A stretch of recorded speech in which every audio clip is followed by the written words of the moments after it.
जय श्री कृष्ण। हरि ओम श्री कृष्णम वंदे जगद्गुरु। वाला मित्रों, આજનો ગીતા સંવાદ શ્રીમદ ભગવદ્ ગીતા શ્રી કૃષ્ણ અર્જુન સંવાદ નામે ગીતા ગ્રંથનો અધ્યાય 10 વિભૂતિ યોગ શ્લોક નંબર 11। તેષામેવાનુકંપાર્થ મહમ જ્ઞાનજનમ તપ નાશયાત મનોભાવસ્થો જ્ઞાન દીપેન ભાસ્વતા। હે અર્જુન, એમના ઉપર જ કૃપા કરવા માટે એમના અંતઃકરણમાં આત્મભાવે રહેલો હું સ્વયં એમના અજ્ઞાનજન્ય અંધકારનો પ્રકાશમય તત્વજ્ઞાન રૂપી દીપકથી નાશ કરું છું। તો વાલા મિત્રો, ભગવાન અહીં પોતાના વિશેષ ભક્તો માટે ભક્તોના વિના પ્રયાસે અને માગ્યા વિના એમના હૃદયમાં અજ્ઞાનજન્ય અંધકાર નાશ કરવા માટે સ્વયં પોતે પરમાત્મા જ્ઞાનમય પ્રદીપ પ્રજ્વલિત કરે છે। મારા વાલા ગીતા પ્રેમી સજ્જનો, ગીતા જ્ઞાન ગંગાના સત્સંગમાં પધારેલા ભક્તોનું હું હાર્દિક સ્વાગત કરું છું। સૌને મારા જય શ્રી કૃષ્ણ, જય માતાજી, રાધે રાધે। મિત્રો, ભગવાન શ્રી કૃષ્ણના શ્રીમુખથી નીકળેલી રહસ્યમય દિવ્ય ગીતા જ્ઞાન ગંગા રૂપી વાણી સરળ ગુજરાતી ભાષામાં આપના સુધી પહોંચાડવાનો નમ્ર પ્રયાસ મારો છે। તો જોતા રહો અને જોડાતા રહો ગીતા જ્ઞાન સત્સંગમાં। બોલીએ કૃષ્ણ કનૈયા લાલ કી જય, ગીતા ગ્રંથની જય, સનાતન ધર્મની જય। વાલા મિત્રો, આપ શ્રીમદ ભગવદ્ ગીતા ગ્રંથ સંપૂર્ણ સાંભળવા માગતા હોય 1 થી 18 અધ્યાય અને 1 થી 700 શ્લોકો, તો આપણી ચેનલ ગીતા જ્ઞાન ગંગા જરૂરથી સબસ્ક્રાઈબ કરી લેજો। વાલા મિત્રો, શ્લોકને વિસ્તારથી ભગવાનના શ્રીમુખથી શ્રવણ કરીએ। તેષામેવાનુકંપાર્થ મહમ જ્ઞાનજમ તમમ નાશયાત્મા ભાવસ્થો જ્ઞાન દીપેન ભાસ્તિના। તો ભગવાન અહીં એવા ખાસ ભક્તો, જે સામાન્ય અર્થમાં કહીએ કે જે ભગવાનને નચાડે છે, કે ભગવાન પોતાની મરજી વિરુદ્ધ ભક્તોનું કામ કરે છે। ભક્તો નથી ઈચ્છતા તો પણ ભગવાન એમનું કાર્ય કરે છે। તો કેમ ભગવાનની એવી કઈ મજબૂરી છે? ભગવાન એવું કેમ પોતાની ઈચ્છા વિરુદ્ધનું પણ કાર્ય કરે છે? નકર સર્વેશ્વર પરમાત્મા છે, તો પરમાત્મા તો બધાનો બાપ છે। જેમ મા બાપ અમુક છોકરાના કહ્યા વિના એને પોતાની જરૂરિયાત પૂરી કરે છે, તો એવી જ રીતે ભગવાન પોતાના ખાસ ભક્તોને, ભગવાન પોતાના ખાસ પ્રિય પ્રેમી ભક્તોને ભક્તોના ઈચ્છા વિના એમની જરૂરિયાત પૂરી કરે છે। તો એનું કારણ શું એ ભગવાન આ શ્લોકમાં કહે છે કે એ ભક્તોના હૃદયમાં પહેલો તો કોઈ પણ સંસારિક ઈચ્છા નથી હોતી। એટલું જ નહીં, એમના હૈયામાં મને છોડીને મુક્તિની પણ ઈચ્છા નથી હોતી। તો મિત્રો, મુક્તિ એટલે શું? તો મુક્તિ એટલે સંસાર બંધનથી અલિપ્તતા, 84ના ચક્કરમાંથી દૂર। તો મિત્રો, શાસ્ત્રોમાં 5 પ્રકારની મુક્તિનું વર્ણન આવે છે। ભાગવત પુરાણ, શ્રીમદ ભગવદ પુરાણના 3જા સ્કંદમાં કહ્યું છે કે સાલોક્ય, સાષ્ટિ, સામીપ્ય, સારૂપ્યત્વ, મુચ્યુત, દીપમાનમ નૃગહંતી વિના મચ્છવન જના। અર્થાત મારા પ્રેમી ભક્તગણ મારી સેવા છોડી સાલોક્ય, સાષ્ટિ, સામીપ્ય, સારૂપ્ય અને સાયુજ્ય, આમ 5 પ્રકારની મુક્તિ હું આપું છું તો પણ લેતા નથી। તો મિત્રો, મુક્તિનું થોડું સંક્ષિપ્તમાં જોઈ લઈએ કે સાલોક્ય મુક્તિ એટલે રાજાની પેઠે ઈશ્વરના લોકમાં વાસ કરવો। સાષ્ટિ બીજી, ત્રીજી સામીપ્ય મુક્તિ એટલે રાજાના નોકરની જેમ ઈશ્વરના લોકમાં વાસ કરવો. સારૂપ્ય મુક્તિ એટલે રાજાના નાના ભાઈની પેઠે ઈશ્વરના લોકમાં વાસ કરવો. અને પાંચમું સાયુજ્ય મુક્તિ એટલે રાજાના મોટા પુત્રની પેઠે ઈશ્વરના લોકમાં વાસ કરવો. તો સૌથી ઊંચામાં ઊંચી સાયુજ્ય મુક્તિ કહેવાય, કારણ કે જગતની ઉત્પત્તિ, પાલન અને સંહાર સિવાયનું બધું જ તમામ ઐશ્વર્ય ઈશ્વર જેટલું ભોગવે છે એટલું જ સાયુજ્ય મુક્તિવાળો ભોગવી શકે. તો મિત્રો, આ થઈ 5 પ્રકારની મુક્તિની વાત. તો ભક્તો આવી મુક્તિ પણ ઈચ્છતા નથી, અને રામચરિત માનસમાં પણ આવે છે, હસ બિચારી હરિ ભગત સયાને, હસ બિચારી હરિ ભગત સયાને, મુક્તિ નિરાદર ભગતિ લોભાને. કે હરિભગત એટલા સયાને છે, એટલા બુદ્ધિશાળી છે કે મુક્તિનો નિરાદર કરીને ભક્તિ લોભાને ભક્તિ પ્રાપ્ત કરવા માગે છે. તો મિત્રો, આના ઉપર ભજન પણ છે કે ગોપીઓને ભગવાન શ્રી કૃષ્ણ જ્યારે પરમધામમાં જતા હોય છે ત્યારે ગોપીઓને કહે છે કે તમે ચાલો વૈકુંઠ, હું તમને લઈ જાઉં. ત્યારે ગોપીઓ કહે છે, જે આપણે ભજન સાંભળીએ છીએ, કે મને વૃંદાવન છે વાલું રે, વૈકુંઠ નહીં રે આવું. મને વૃંદાવન છે વાલું રે, વૈકુંઠ નહીં રે આવું. નહીં આવું રે નંદજીના કાન રે, વૈકુંઠ નહીં રે આવું. અને મિત્રો, હરિના જન તો મુક્તિ ન માગે, માગે વારંવાર અવતાર. અને ભગવાન શ્રી કૃષ્ણ ઓધાજીને પણ કહે છે કે મારી મજબૂરી શું છે, મારા ભક્તો મને કેમ પ્યારા છે. ઓધો મોહે સંત સદા અતિ પ્યારે, ઓધો મોહે ભક્ત સદા અતિ प्यारे. मैं संतन के पीछे जाऊं, जहाँ जहाँ संत सिधारे. मैं संतन के पीछे जाऊं, जहाँ जहाँ संत सिधारे. ચરણન રજની જે શીશ લગાવું. ભક્તોની ચરણ રજને હું પાછળ પાછળ જઈને શીશ ઉપર લગાવું છું, માથા ઉપર લગાવું છું. તો મિત્રો, ભક્તોની વાત, પ્યારા ભક્તોના વિશે તો ભગવાન સ્વયં કહે છે. તો મારું તો શું ગજું. તો આપણે સત્સંગમાં આગળ વધીએ કે તેઓ ન તો સંસારી ચીજ ઈચ્છે છે કે ન પરમાર્થિક લાભ એટલે કે મુક્તિ, તત્વબોધ, જ્ઞાન ઈચ્છે છે. તેઓ કેવળ પ્રેમથી મારું ભજન કરે છે અને એમના આ નિષ્કામ ભાવ, પ્રેમપૂર્વક ભક્તિ જોઈને મારું હૃદય દ્રવિત થઈ જાય છે. હું ઈચ્છું છું કે મારા દ્વારા એમની કંઈક સેવા થઈ જાય. ભગવાન કહે છે તેઓ મારી પાસેથી કંઈ માગતા નથી. ત્યારે મારું હૃદય દ્રવિત થવાના કારણે તેમના ઉપર કેવળ વિશેષ કૃપા કરવા માટે કૃપાવશ થઈ હું એમના હૃદયમાં અજ્ઞાનજનિત જે અંધકાર છે તેને દૂર કરી દઉં છું. ભગવાન કહે છે દ્રવિત હૃદય થવાનું કારણ એ જ છે કે મારા ભક્તો કોઈ પણ પ્રકારનું એમનામાં કમી ના રહે. કારણ કે માણસ સામે ચાલીને ના માગે અને એમને કમી હોય તો શું ખબર પડે. જેવી રીતે સુદામા દ્વારકા આવે છે અને તો ભગવાનની મહેમાન ગતિ કરીને પણ પાછા જાય છે, તો પણ કોઈ વસ્તુ નથી માગતા. કાગ બાપુનું ભજન છે કે કાગ કે દિવસો વીત્યા, વિદાય લીધી માગી રે. કાગ કે દિવસો વીત્યા, વિદાય લીધી માગી રે.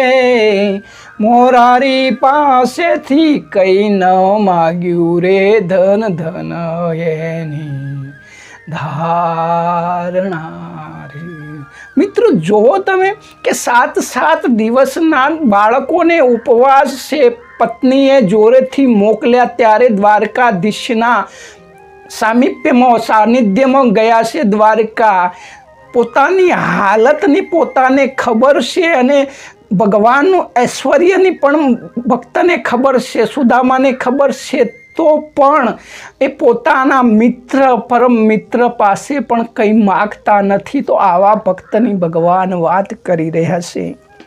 આત્મસ્થ ભાવસ્થ મનુષ્યો પોતાનું જે કંઈ પણ અસ્તિત્વ માને છે કે હું છું, તો આ અસ્તિત્વ પ્રાતઃ શરીરની સાથે સંબંધ જોડીને જ માને છે અને શરીર સાથેના તાદાત્મ્યને કારણે જ શરીરના રૂપાંતરને પોતાનું રૂપાંતર માને છે. અર્થાત મિત્રો, શરીરની સાથે તમે જોડાવ ને તો જ તમે શરીરને પોતાનું માનો છો. શરીર જાડું થાય, શરીર પાતળું થાય, શરીર બળવાન છે તો હું બળવાન છું, શરીર જવાન છે તો હું જવાન છું, શરીર બાળક છે તો હું બાળક છું, શરીર નિર્બળ છે તો હું નિર્બળ છું, શરીર અને બુદ્ધિ સજ્જન છે તો હું સજ્જન છું, શરીર અને બુદ્ધિ દુર્જન છે તો હું દુર્જન છું. તો મિત્રો, આ શરીર અને શરીર સાથે જોડાયેલું અંતઃકરણ, અષ્ટદા પ્રકૃતિ, પૃથ્વી જળ વાયુ તેજ આકાશ મન બુદ્ધિ ચિત્ત અહંકાર, તો અષ્ટદા પ્રકૃતિના કારણે જ મિત્રો આ છે.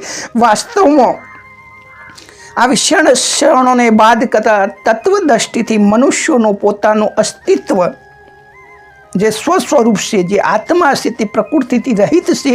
આ જ અસ્તિત્વમાં સદા રહેનારા પ્રભુને માટે અહીં આત્મભાવસ્થ પદ આવ્યું છે. અને ભાસ્વતા જ્ઞાન દીપે નાશયામી, અર્થાત પ્રકાશમય જ્ઞાન દીપક દ્વારા એ પ્રાણીઓના અજ્ઞાનજન્ય અંધકારનો હું નાશ કરી દઉં છું. તો મિત્રો, એક છેલ્લો પ્રયત્ન કરવાનો હોય છે, જે જ્ઞાનીજનો જાણે છે કે સર્વ સંશયો જ્યારે નિવૃત્ત થઈ જાય ત્યારે જ આત્મજ્ઞાન પ્રાપ્ત થાય છે. હૃદય ગ્રંથિ સિદ્ધયંતે, જે હૃદય ગ્રંથિ છે એમાં સર્વ સંશયો, જે જન્મો જન્મના સંસ્કારો ભર્યા પડ્યા છે, એ ગોઠ આખી છોડવાની આવે, તોડવાની આવે, એ યોગીજનો જાણે છે અને જ્ઞાનીજનો જાણે છે. તો ભગવાન અહીં એ કહેવા માગે છે કે તેમના આત્મામાં, તેમના અંતરમાં વસતા અંતર્યામી પરમાત્મા રૂપે હું તેમનું અજ્ઞાનજન્ય અંધકારજન્ય અજ્ઞાનનો હું નાશ કરી અથવા તત્વજ્ઞાનનો બોધ કરાવી દઉં છું. જ્ઞાનમય પ્રદીપ. તો જે તત્વજ્ઞાનના બોધનો મહિમા શાસ્ત્રોમાં ખૂબ ગવાયો છે, તેને માટે શ્રવણ, મનન, નિર્દિધ્યાસન અને હજારો વર્ષની તપસ્યાના ફળ સ્વરૂપે જ્ઞાન થાય છે. તો આવો તત્વજ્ઞાનનો બોધ હું મારા ભક્તોને વિના પ્રયાસે, કોઈ પણ પ્રયાસ કર્યા વિના અને તેમની માગણી વગર હું પોતે તેમને તત્વજ્ઞાનનો બોધ કરાવી દઉં છું, આત્મજ્ઞાનનો બોધ કરાવી દઉં છું. તો આનાથી રૂડું શું હોઈ શકે? ભગવાન સ્વયં પોતાના ખાસ ભક્તોને ખાસ વિશેષ કૃપા કરીને આત્મજ્ઞાનનો બોધ કરાવી દેશે.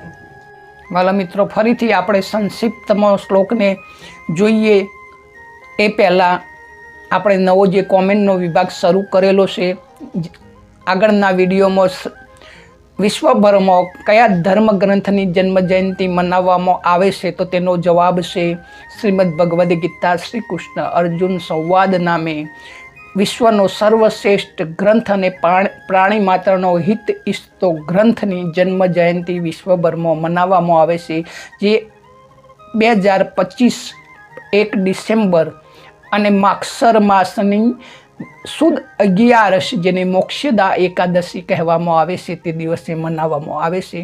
અને મિત્રો, આજનો પ્રશ્ન છે કે શ્રીમદ ભગવદ્ ગીતાનો પ્રથમ શ્લોક કોણ બોલ્યું છે અને આખા ભગવદ્ ગીતામાં ધૃતરાષ્ટ્રના કેટલા શ્લોકો છે? તો મિત્રો, વિડીયોને અહીં સંક્ષિપ્તમાં ફરીવારનું જોઈ લઈએ, કારણ કે સત્સંગ વારંવાર મનન કરવાથી એનું ફળ વધુ મળે છે. તો ભગવાને કહ્યું કે કર્મયોગ અને જ્ઞાન યોગ આ બંને સાધન જરૂર છે, પરંતુ ભક્તિ યોગ એ સાધ્ય છે. તેમ છતાં ભગવાન પોતાના ભક્તોને કર્મયોગ પણ આપે છે. દદામિ બુદ્ધિ યોગમ તમ, અને જ્ઞાન યોગ પણ આપે છે.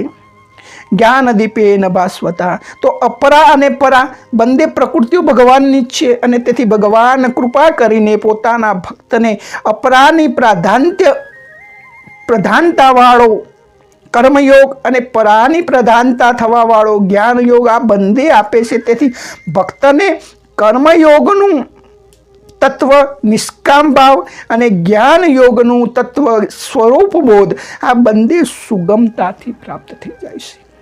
કર્મયોગ પ્રાપ્ત થવાથી ભક્ત દ્વારા સંસારનું હિત થાય છે, અને જ્ઞાન યોગ પ્રાપ્ત થવાથી ભક્તનો દેહાભિમાન છૂટી જાય છે.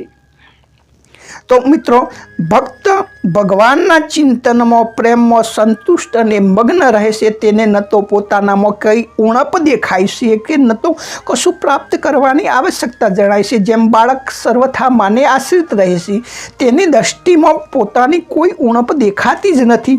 માં જ તેનો સતત ખ્યાલ રાખે છે. માં તેને સ્નાન કરાવે, મેલો કપડો બદલાવે, ખવડાવે, પીવડાવે, સોવડાવે, તેની દરેક જરૂરિયાતો પૂરી કરે. તેવી જ રીતે ભક્ત સદા ભગવાનને આશ્રિત થઈ જાય છે. હું જેવો પણ છું ભગવાનનો છું, અને ભગવાન મારા છે. તે પોતાના તરફ નથી જોતો, તેથી ભગવાન જ તેનામાં રહેલા અજ્ઞાનને તત્વજ્ઞાન દ્વારા નષ્ટ કરી દેશે. બાળકમાં તો વિશેષ અજ્ઞાન રહે જ છે, પરંતુ ભક્તમાં વિશેષ રૂપે વિવેક પ્રધાન રહે છે. કારણ કે ભગવાનનો ભક્ત છે. બાળકની તો બાળ બુદ્ધિ છે, પરંતુ ભગવાનના ભક્તમાં ભગવદી બુદ્ધિ છે. તો મિત્રો, ભક્તનું મુખ્ય શું કર્તવ્ય છે કે ભગવાનને પોતાના માનવા. ભક્ત પોતાના કર્તવ્યનું પાલન કરે તો ભગવાન પણ પોતાના કર્તવ્યનું પાલન કરે. દાખલા તરીકે સંસારમાં અમે નિયમ છે કે તમે કોઈ પણ સરકારનો નિયમ ફોલો કરો તો સરકાર પણ તમારો હંમેશા એક નિયમ ફોલો કરે. કાયદાને માનો, કાયદાની ફરજ બજાવો તો કાયદાનો હક તમને આપોઆપ મળે છે. એવી જ રીતે ભક્ત જો પોતાનું કર્તવ્ય કર્મ કરે તો ભગવાન પણ પોતાનું કર્તવ્ય કર્મ કરે, અને તેના માગ્યા વિના જ વગર ઈચ્છાએ પોતાના તરફથી કર્મયોગ અને જ્ઞાન યોગ બંનેનું સામર્થ્ય પ્રદાન કરી દેશે, જેથી તેનામાં કોઈ પણ પ્રકારની કમી ન રહે. અને મિત્રો, કર્મયોગમાં શાંત રસ, જ્ઞાન યોગમાં અખંડ રસ અને ભક્તિ યોગમાં અનંત રસ, 3 રસ. કર્મયોગમાં શાંત રસ, જ્ઞાન યોગમાં અખંડ રસ અને ભક્તિ યોગમાં અનંત રસ. તો શાંત રસ, અખંડ રસમાં અનંત તરસ નથી, પરંતુ અનંત રસમાં શાંત રસ પણ છે અને અખંડ રસ પણ છે. એટલે કે ભક્તિ યોગ વિશેષ છે ભગવાનના કહેવાના મતે. કર્મયોગ અને જ્ઞાન યોગ લૌકિક સાધન છે, જ્યારે ભક્તિ યોગ એ અવલૌકિક સાધન છે. અવલૌકિકની પ્રાપ્તિ થતાં લૌકિકની પ્રાપ્તિ સતત ભગવત કૃપાથી થઈ જાય છે. તમે રાજાના ખાસ થઈ જાઓ તો પછી રાજાની જેટલી પણ સંપત્તિ હોય એના ઉપર આપોઆપ તમારી વિશેષ કૃપા થઈ જાય છે. કારણ કે રાજાની કૃપા હોય તો તમે એનું આસાનીથી બધું જ એનો ઉપયોગ કરી શકો. તેવી જ રીતે ભગવાનના ખાસ થતાં ભગવદ કૃપા થઈ જાય છે, પરંતુ લૌકિકની પ્રાપ્તિ થતાં અવલૌકિકની પ્રાપ્તિ થતી નથી. કારણ કે અવલૌકિકમાં તો લૌકિક આવી જાય છે, પરંતુ લૌકિકમાં અવલૌકિક નથી આવી જતું. જ્ઞાની તો ભક્તિ રહિત હોઈ શકે, જ્ઞાની ભક્તિ રહિત હોઈ શકે, પરંતુ ભક્ત કદી જ્ઞાન રહિત હોતો નથી, આવું શાસ્ત્રો પણ કહે છે. કારણ કે ભગવાન સ્વયં માનસમાં કહે છે કે મમ દર્શન ફલ પરમ અનુપા, મમ દર્શન ફલ પરમ અનુપા, જીવ પાવની જ સહજ સ્વરૂપા. કે મારા દર્શનનું ફળ જ એટલું અવલૌકિક છે કે જીવ પોતાનું નિજ સ્વરૂપ આપોઆપ પામી લેશે. એ શ્રુતિ ગીતનું અધ્યયન કર્યું ન હતું, જ્ઞાની પુરુષોનો સંગ કર્યો ન હતો, વ્રત તપ વગેરે કંઈ પણ કર્યું ન હતું, તેમ છતાંય તેમના અંદર વિલક્ષણ જ્ઞાન હોય છે કે ઓધાજી અક્રૂર જેવો જ્ઞાની પણ વૃંદાવનમાં ગોપીઓના ત્યાં આવીને પ્રેમ ભક્તિ શીખે છે. તો આ જ ભક્તોનું અવલૌકિક તત્વ છે કે ભક્તમાં જ્ઞાન અને ભક્તિ બંને હોઈ શકે છે. શાયદ જ્ઞાનીમાં ભક્તિ ન પણ હોઈ શકે. તો ભક્તને ભગવત સ્વરૂપનો બોધ પણ થઈ જાય છે. વાસુદેવ સર્વમ. તો આત્મભાવસ્થ કે જીવમાં ભગવાન રહે છે, કેમ કે તે ભગવાનનો અંશ છે અને વાસ્તવમાં ભગવાન જ જીવ રૂપે પ્રગટ થયા છે. કેમ કે ભગવાનની પરા પ્રકૃતિ હોવાથી જીવ ભગવાનથી અભિન્ન છે. ઉપનિષદમાં પણ આવ્યું છે કે શરીરોની રચના કરીને સ્વયં ભગવાન જ તેમનામાં પ્રવિષ્ટ થઈ ગયા. તત્સુષ્ટવા તદ્દેવાનું પ્રવાસિતમ 33 ઉપનિષદમાં આવી. તો મિત્રો, ભક્તો ઉપર ભગવાનની અવલૌકિક વિશેષ કૃપાની વાત સાંભળીને અર્જુનની દ્રષ્ટિમાં ભગવાનની તરફ કૃપા થાય છે અને એ કૃપાથી પ્રભાવિત થઈને અર્જુન આગળના શ્લોકમાં ભગવાનની સ્તુતિ કરે છે કે જ્યારે સામા વ્યક્તિ પાસે આપણે એની ધ્યાનથી વાત સાંભળીએ અને એમની વાત મગજમાં આવે, આપણા અંદર ઉતરે, ત્યારે તેના પ્રત્યે આદર ભાવ થાય છે અને આદર ભાવ થવાથી તેની સ્તુતિ કરવાની, તેને પ્રેમ કરવાની ઈચ્છા થાય છે. તો અર્જુનને આવી ઈચ્છા થાય છે. તો મિત્રો, સત્સંગને અહીં વિરામ આપીએ. હરિ અનંતા, હરિ કથા અનંતા. હરિની કથા, ભગવાનના ગુણ, પ્રભાવ અને ગુણો અને હરિની વાણી અનંત છે. તો તેનો અંત કદી આવી ના શકે, પરંતુ સત્સંગનો તો અંત લાવવો જરૂરી હોય છે. તો મિત્રો, આપે મને સાંભળ્યો, આપનો અમૂલ્ય સમય દઈ. તો મિત્રો, સારું હતું. એ શાસ્ત્રોનું હતું, ભગવાનનું હતું, મારા ગુરુદેવનું હતું. જે પણ ખામી રહી ગઈ હોય એ મારી અલ્પ બુદ્ધિ સમજી મને ક્ષમા કરશો અને ફરી મળવાના સંકલ્પ સાથે અહીંથી રજા લઈએ. સૌને મારા જય શ્રી કૃષ્ણ, જય માતાજી, રાધે રાધે.